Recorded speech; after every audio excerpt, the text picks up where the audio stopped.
Stepped on the scene, dripped in saline. Whole crew shining, call me Mr. Clean. Came in from the back, walked right to the front. Dancing to the music, smoking on the.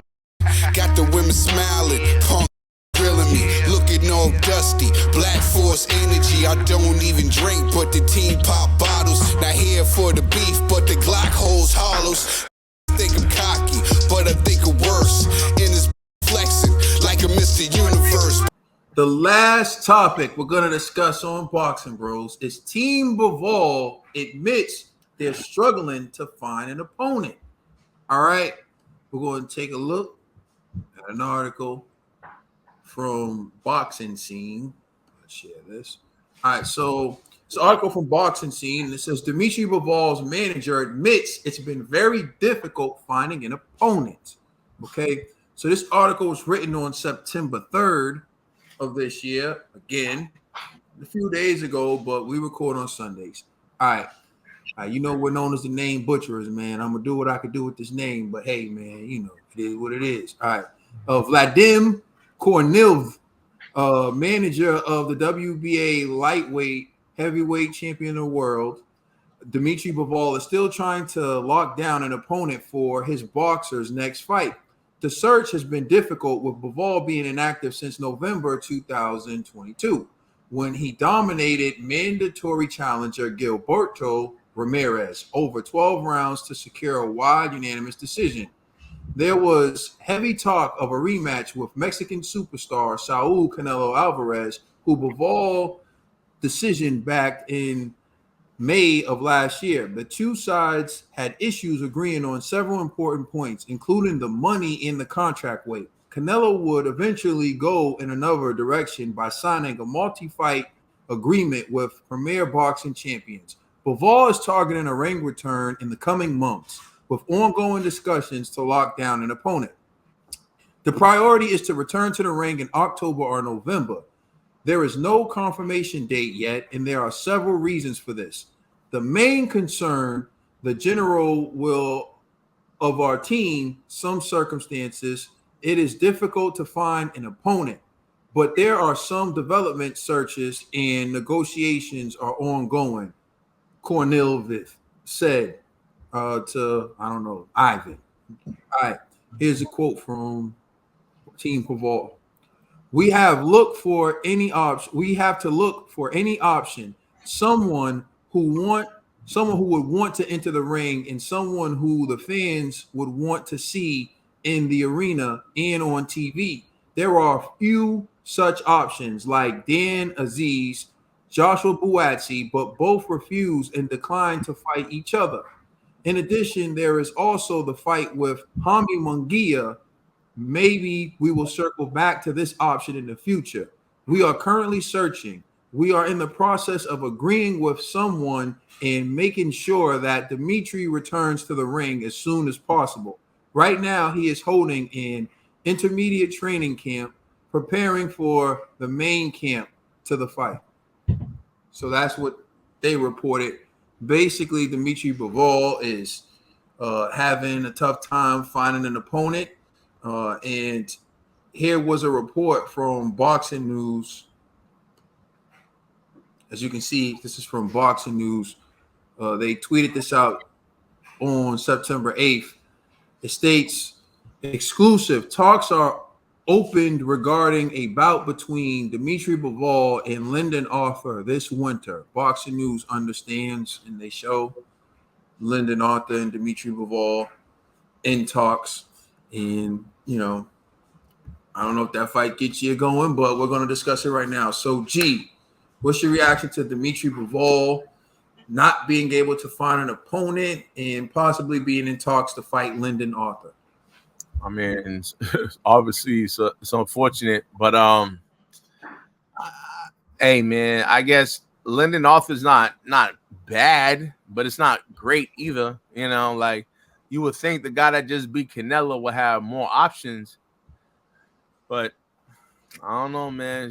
It just is what it is, you know. So he kind of, I don't know, man. It's just unfortunate, you know. So if he can't go after Benavidez, right? And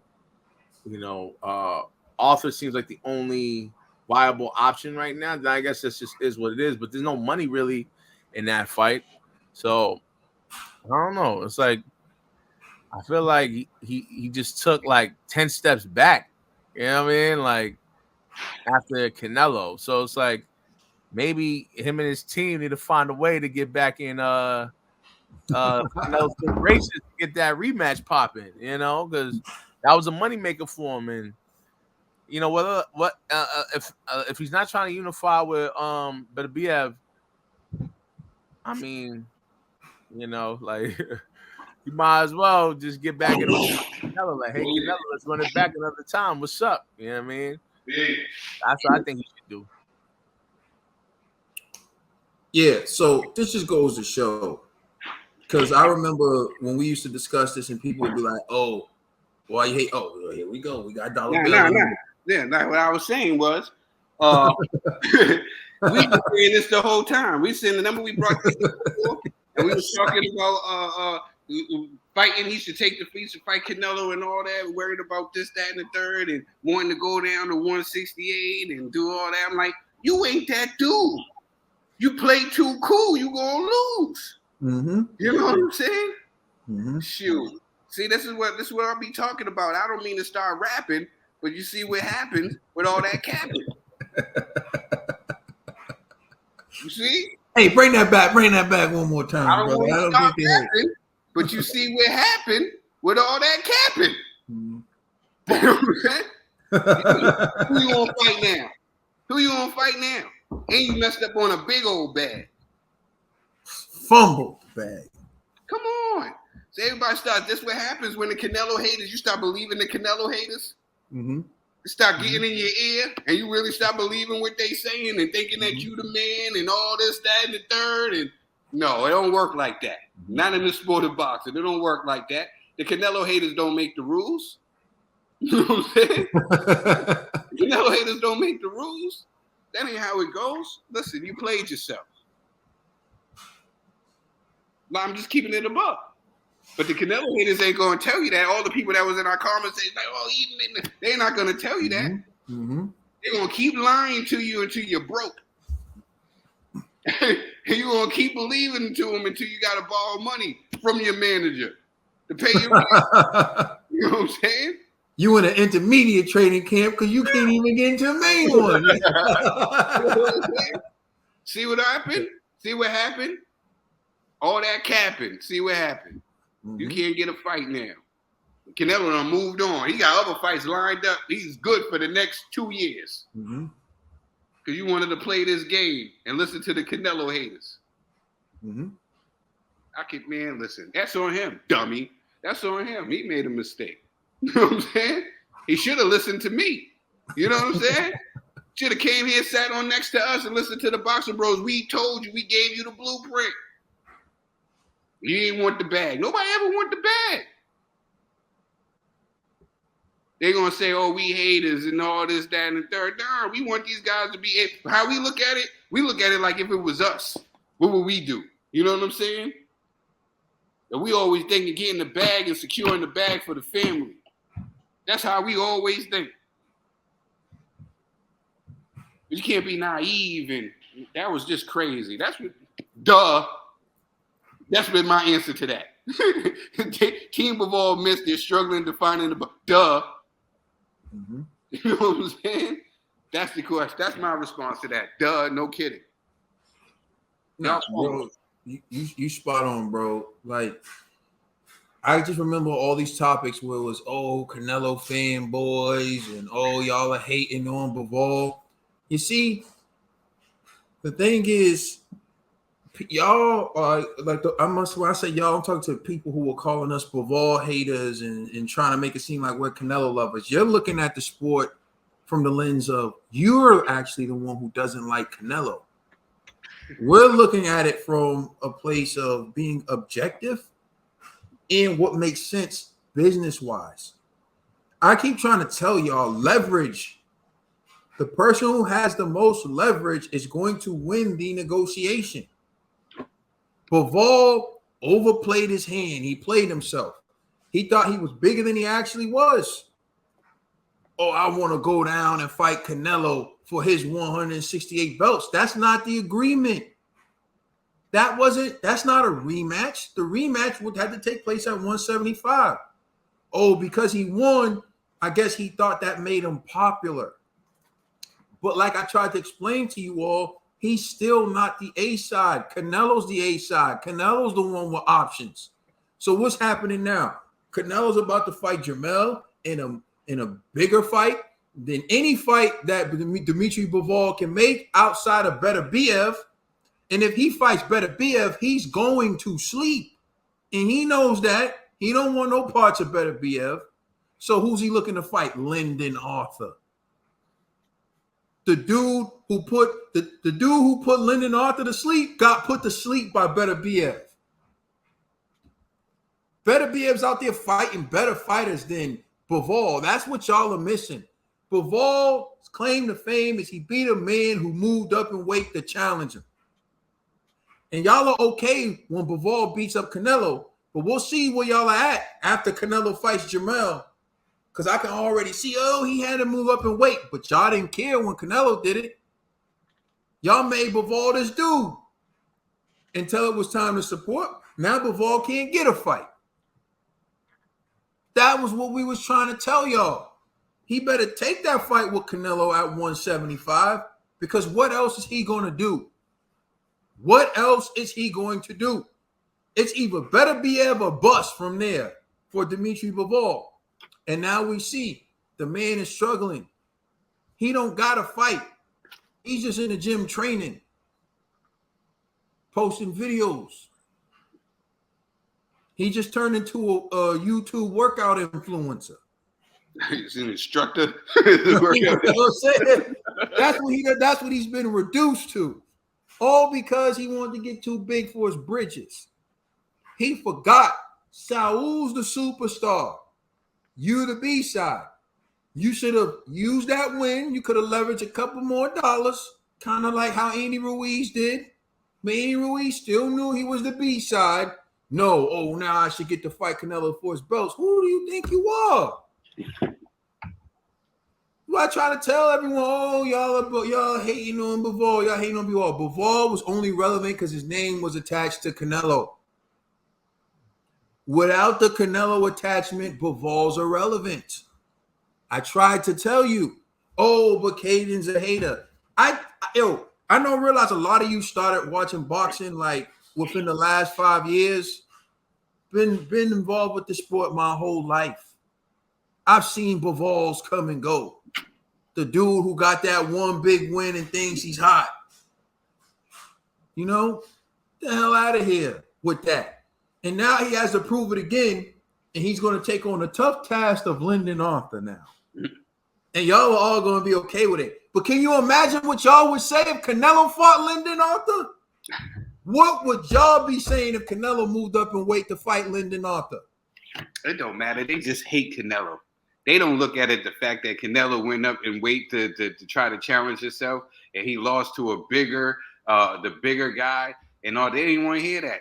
You would think that Canelo got knocked out. You know what I'm saying? Bro, that's what I'm saying. Yo, bro, this is just so crazy. They ready to criticize Canelo to try to move up in cruiserweight and get a fight. Then you got what's his name? Badu Jack. Oh, he tried to weight drain me. Yo, y'all all with the cap. Y'all all with the jokes. With the jokes. But again, he doesn't need y'all because he is a superstar. And his fight with Jamel, that's going to be a good fight. Seeing the All Access, Jamel's a hell of a fighter. Jamel should be undefeated. Really. Jamel should be undefeated. Moving up in weight to challenge Canelo. Undisputed versus undisputed. Right? Hey, and listen, if Loma was considered undefeated until just recently, then Jamel is undefeated as well.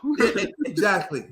And if Canelo beats Jamel, y'all are all going to say he picked on the little guy, right? But none of y'all say that about Bivol. None of y'all say that about Bivol, though. Bivol's all of a sudden, Bivol went from no one knowing him to being entered in top 10 lists. Only person he beat was Canelo. Going back to fighting below average competition.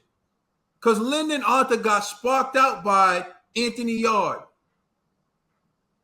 Didn't really look too good in his last fight. Oh, yeah, insert Dimitri Bivol. But you and I both know if Canelo announced he was going to move up in weight to fight Lyndon Arthur, y'all would trash it. Because y'all trash it when he's going to move up in weight to fight a dude at cruiser. So stop it. The issue wasn't what we were saying about Bivol. The issue is you just hate Canelo. Yes. That's the issue. You racist. You Y'all just racist. hate Canelo. Y'all So want you gonna hop on any train to beat Canelo. And the problem is you made Bivol really think he was somebody.